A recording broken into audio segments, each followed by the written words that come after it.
up, Free J's Nation? I'm your host, Killer Keemstar. Oh, Jimmy. Let's get right into the news.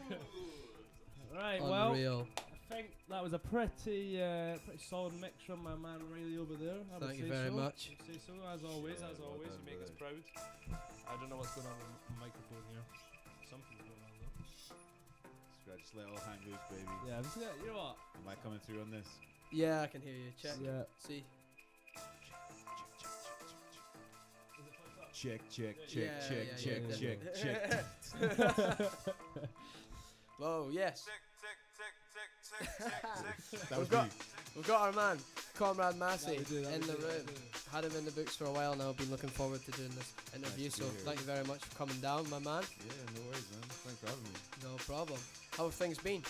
Yeah, very good, man. It's everything's kicking off. You know, I go through that like dry spell, that period where it's like, say like the end of last year, I was just like tucked away, just working on shit, wondering if it was all worth it. You know what I mean? Fucking cut my life into pieces. And then This is my last resort. literally, I was in that mode, and then I was like, you know what? Like, it'll all be worth it. And then obviously the start of the summer, like shit's been kicking off a lot. So everything like it all comes at once though, because I've started working on a game and shit, and now it's all like just at the time that I wanted to get tucked into that, and I've like hit my stride with like learning new shit. I actually want to be in my bedroom on my PC, and like now I'm actually have to go places and do shit, so I can't complain. Yeah, sounds well, man.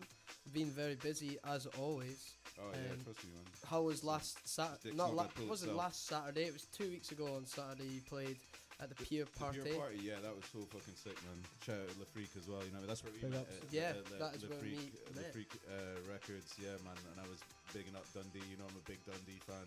Like a lot of my friends give me the all this shit about, you know, because I'm like Aberdonian, like who like, you know, I've very much come to really love Dundee as well, and then people always give me fucking grief about it, saying like, here man, you'd fucking shag Dundee. Yeah, I was like, well, yeah, obviously, if it wasn't like fucking, if it wasn't like numerous miles big, yeah, I probably would. It's sick, man. There's like heaps going on here. There's fucking. It's got several record stores. That's like better than like most cities in Scotland. You know what I mean? It's Yeah, like true. that's like Yeah, we do actually that's have quite nuts. a It's few. like there's heaps going on. Like everyone's like mad excited about shit that happens and stuff. You know what I mean? It's like the right size of city that people aren't jaded to like stuff going on. If you know what I mean? Like I'm going back down to London in a bit for my birthday and shit. And it's like I do love London. Man, I love it anywhere really, but I'm easily pleased. But like. There you do get desensitized in a way. Like when good stuff's going on here, it is actually it's an occasion and everyone's coming out for it, and it's like Yeah. it's fun like that. Whereas like in London, eventually it was like, oh no, I've got to, like fucking Adam F's playing, like the fucking playing in Southeast, and I live in like fucking Northwest. Like I've got to go like all the way across. You know what I mean? Like Yeah, people are like so spoilt for choice. You know what I mean with that shit. But yeah, like here it's banging. I really enjoyed it. You know? Yeah. When we do get something that comes on, it is always a big night. And when we had Tim Reaper, yeah, I've seen that. Yeah, I've seen the photo of you guys and everything as well. I didn't see Yeah, that. that was a So mental sick. night. That was crazy. It was like so. I messaged him when the gig we were playing in here when the gig got announced, and then after the show, I sent him a text because I briefly spoke to him just about orders and stuff, and then he said he was keen for it, and then that was it until the day.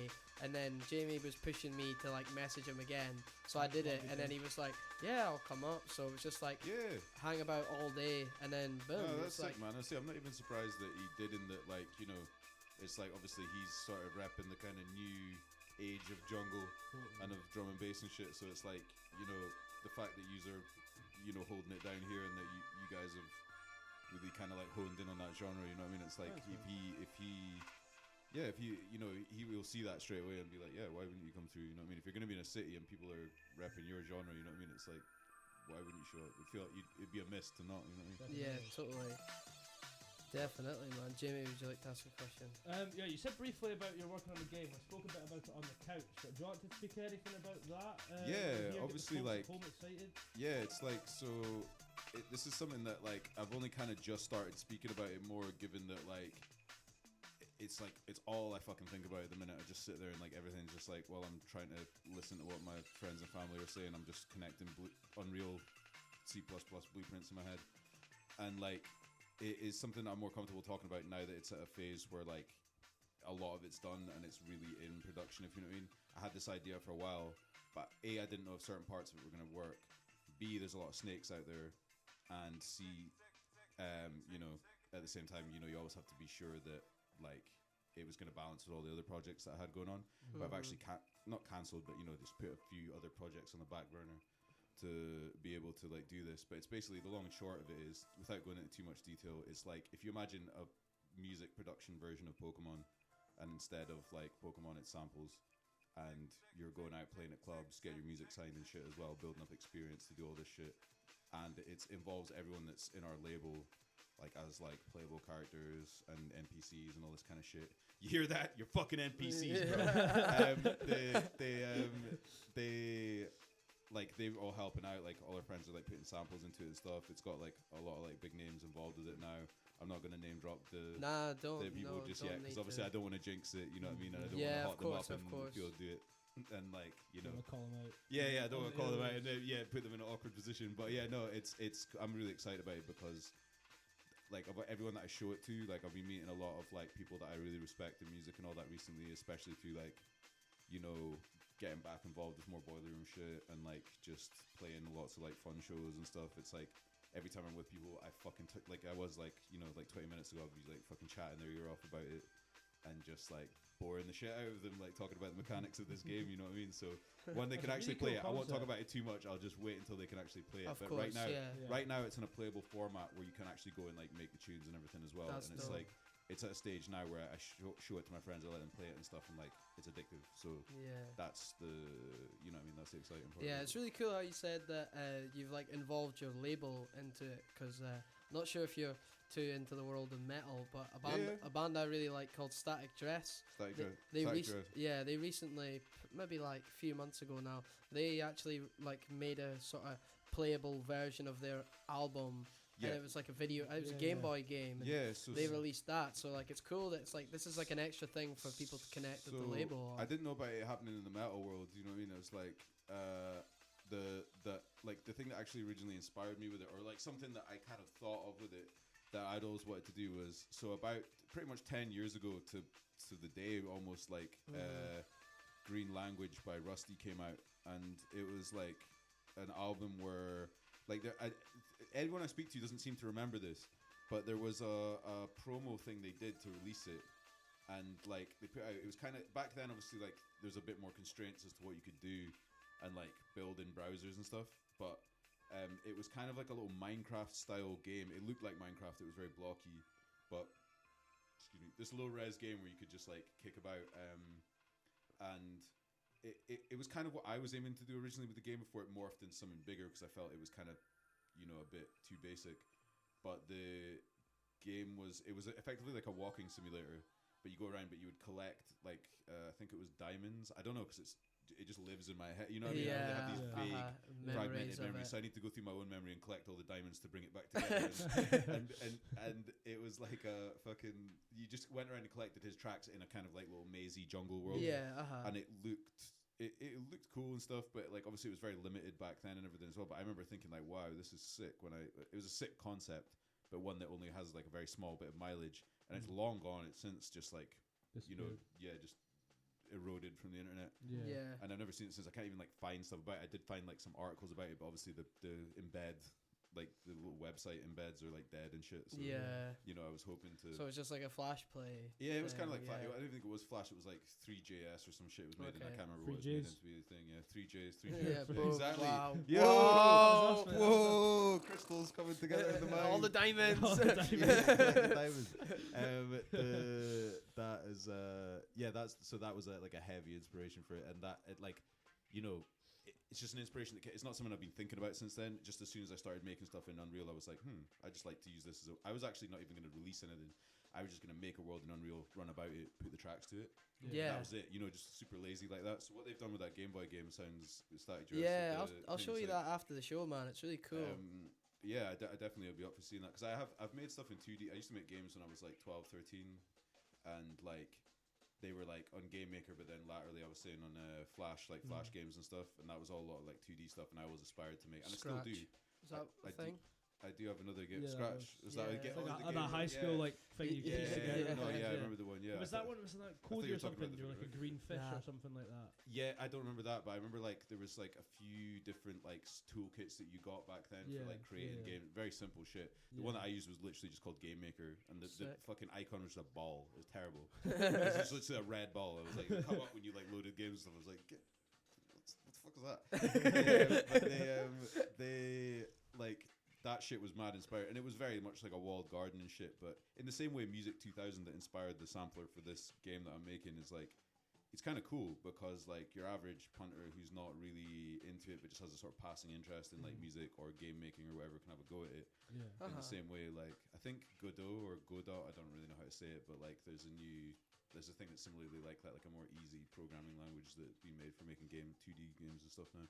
Awesome. It's like like a lot of people chat about that, but I just jumped in head first with Unreal recently, and like I'm not at the level of doing like the hardcore C++ coding and shit, but like I get it. And recently I've been having those like little, what my Geordie biology teacher used to call fucking eureka moments, mate. and I like running about. I hit a thing, I fucking hit a fucking thing, you know, where I just like realized I built like a bit of code last night. Yeah. That was like built this blueprint, and it was like it took me about an hour, and this thing is like all wired into one another, goes all the way up, and I did it. Hit play, started playing it, worked, and I was like running around my room just fucking. Like it's just like because you're gassed because it's like something it's exciting. Anything like that shit keeps you young. Anything where you're like getting to learn stuff in real time and seeing the results of it in real time, like that shit always keeps me interested and happy. And like if I don't start moving on to new things, trying out new shit and exploring new things, it's like it gets boring, man. Yeah, wow. I want to do more of the other thing would like to do more of that are time consuming is the 3D sets. I don't know if you've seen those. Like last time I played a vinyl thing was actually for when we did one in 2021. I did a Sonic set in Sonic Adventure 2 that was in the City Escape level, rolling around at the speed of sound. Yeah, I was gonna ask. I seen that earlier. How did you actually put yourself into those like? I'm not going to give the secret. I suppose. Like I say, with the game and all that. Yeah. No, off air, I'll tell you. Definitely. Maybe no, off it's air like because it's one that people. No, it's all good. It's all good. People ask me about it. Like, let me just say that it's simpler than people think it is. Like people always like they're like, oh, you do this in Unreal, blah blah blah, and all that. I'm like, no, not at all, man. Like anyone could do it. It's just been like 5 years, and like I've not seen anyone else figure it out. Apart from, they fucking paid Steve Aoki. They spent $100K on doing a Sonic one with Steve Aoki, and it was shite. It was like only 180 degrees, so you couldn't like look right the way around it. It wasn't like an immersive environment. You turn around, it was just a black void behind you, and in front it was just like it had like Sonic and like fucking Amy dancing like really listlessly, like they were like fucking, I don't know, it was creepy, man. It was like they were like little child strippers. Like .exe. It was like they were like fucking underage strippers in Chiang Mai or some shit. You know what I mean? They were just like sitting there, just like looking sad. Like, can we go now? And like fucking, it was fucked up, dude. I was like sitting there. I was like, this makes me sad. And it's Steve Aoki being like, yeah, I love that little blue rat. Like, here we go, fucking. He's the one that chucks the cakes at people, isn't he? Yeah. And he's like, but he did it, and he was like, could not be less. Like, he's like mad faking that he's interested. He's like, yeah, I love collecting those coins like Sonic. Like, just like coins, shit. man, Yeah, coins. So yeah, exactly. It's like you just started saying shit like that. You're just like, yeah, like he had no clue. He's just like, yeah, trolling. I love great. Yeah, no, he was just like, and that made me so sad. I was like, they paid all this money to do it. It flopped, obviously, because everyone hated it. Like any self-respecting Sonic fan was just like, this is actually, there's no such thing as a self-respecting Sonic fan. Let me clarify that. Like after Sonic 06 sort of era, you know what I mean? I am a Sonic fan, but like we're a dying breed, and we're not furries, so let me clear that up. Yeah, also. straight up, I can back that up too. Yeah, hell yeah. To bring it back to the music a little bit, Preach, I Knuckles. want to pick someone out of your box, and I would like you to tell us a little bit about this. When did you pick this up? Oh, fucking what, the Tough Guys Don't Dance by High Contrast. Yes. I bought it because I wanted to be the proof that this is incorrect, because I'm a tough guy and I do dance. But the fucking like, I bought it because like every track on this is a banger, right? Ghost of Jungle Pass, I played that in that Sonic set, like, because it's like, no wait, was it that? Was it Metamorphosis I played? Nah, I'm pretty sure it was. No, it was Tread Softly. Sorry, I played Tread Softly in that set, and like every track in it, Eternal Optimist, it's the weak link. But like, I remember this when this came out. I was like, this is. I bought it in I think 2008 when it came. Did it come out in 2008? I think I bought it did like come as out it came in out because 2008. it's like $13.99, and obviously back then that was like fucking like 500 Freddos or some shit. You know what I mean? That was a lot of money. Yeah. Has a few bob, like. Yeah, exactly. So like I bought it, and then like since then it's probably the most like abused record because like I say, when friends come around and they see it and they want to play it and all that. Like at the time, this was just like a dime a dozen. You know what I mean? Like Yeah. in terms of like everyone had it and shit, but like in that same way, it's like people would always be like, oh, if they weren't like a huge drum and bass head, but they like saw that I had vinyl and they wanted to get out and play it, even if they don't mix or whatever, they would just bust this out and then they'd be drunk or whatever and it would just get left out. So these probably are the most spanked in my record collection, if you know what I mean. They haven't been kept in I mean, my record collection, it's okay, like in terms of thing, but I'm not really like that precious about it. Like I whack my records out and play them and shit, and then I'll, you know what I mean, I'll fucking, you know, put like mugs of tea on them and shit, and you know, jizz on them, whatever.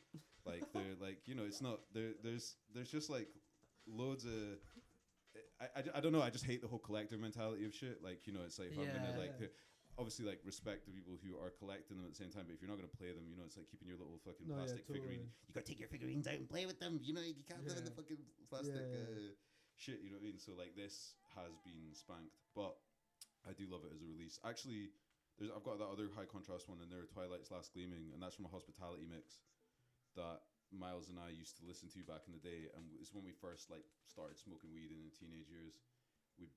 I eventually bought that record later, but just because I had memories of it. It's at the start of a Hospitality mix. It was that. Then it was through the Looking Glass or something like that, Through the Lens by Logistics. Okay. Then the third track was Roots Train by Comics, which I actually brought with me, but it's a fucking banger. And those three tracks, that would be when we like basically started smoking weed. So the first track would be Rolling the Joint, the Logistics track would be Smoking the Joint, and by Roots Train, the third track, we're just like yeah, it's a fucking banger. Just to wrap it up, because I know we want to give you time, we'll do a couple quick fire questions. Start off with the classic. Oh yeah, quick fire, let's go. Do you support Dundee FC? Nah, I don't support anything. I watch UFC now. I like to watch people punching each other in the face. So like, set me up with the firms and let's watch them fight each other. Yeah, okay. They're all like down the same fucking street. You know what I mean? So, right. So, producing or performing? Producing, because like, yeah, you can do it naked in your room. Class. You don't have to get dressed. It's sick. Favorite food? Ooh, pad thai or bun noodles, like Vietnamese bun noodles. Oh, okay. Definitely. Family like cheese, Guy so like, or American Dad? American Dad, actually, because Family Guy got annoying with the cutaway gags. Like American Dad is non sequiturs, so like I always find that a funnier type of humor. Fair enough. Yeah. Who's your favorite American Dad character? Ooh, I would actually say Francine, though, which is probably like the one no one else would like care about as much, just because she's just sounder than the rest of them at the end of the day. I was really expecting you to say Roger. I'm not gonna lie. Nah, like Roger's just the fey one that everyone like, because he's like Andy Dick, and Andy Dick is so annoying that like I cannot like him because fucking Andy Dick is so annoying, man. He's just like, you know, he got smacked in the mouth the other day. Like he's like a fucking man. I don't even know if you know who Andy Dick is. He was famous in the 90s as just like a guy. He's just like, oh my god, I'm famous for being a loser. And like he got punched in the mouth the other day because he keeps going and grabbing guys' balls like outside clubs and shit. He's just a weird perv, man. He's got like no boundaries. Like, respect people's boundaries, man, because he'll go up and just like feel people up, and then some guy just fucking lamped him, knocked him out. Yeah, totally. Like you had it coming, but the guy reacted in a way that like almost killed him. So like it was pretty fucked up. But it was like you know, either way, it's like what do you expect really? So like he got that, and he's like, then I saw him in the thing, and I was like, I really don't feel sorry for this guy. So he had a big massive lips, and he was like, I look horrible. And I was just like that. So yeah, like I say, Roger reminds me of him, but with smaller lips. Yeah. Brilliant. Right. That was brilliant. Great way to end it off. I think we should let our man spin some tunes. I think we should, because he's got plenty of tunes. Oh yeah, I was spin. gonna say I've got in the tunes just to get like I will like you know like give a little info on them and stuff as well, but like everything that I've got in the USB. Obviously these records are just records that I've had, but like that's my old collection. But the tracks I've got on my USB are almost all either from our label or from Scottish artists that are like, you know, from around these ways. I've got even a few Dundonians and shit, you know what I mean? So like everything in there is either exclusive or thereabouts, if you know what I mean, or very fresh out of the oven. I'm looking forward to hearing it, man. Yeah. Unreal. Let's Wow. do it. Yeah, Well, I'll turn this number back up, Sure and thing. then we'll let him come for on. that. Yeah, no worries. Bash. Bash.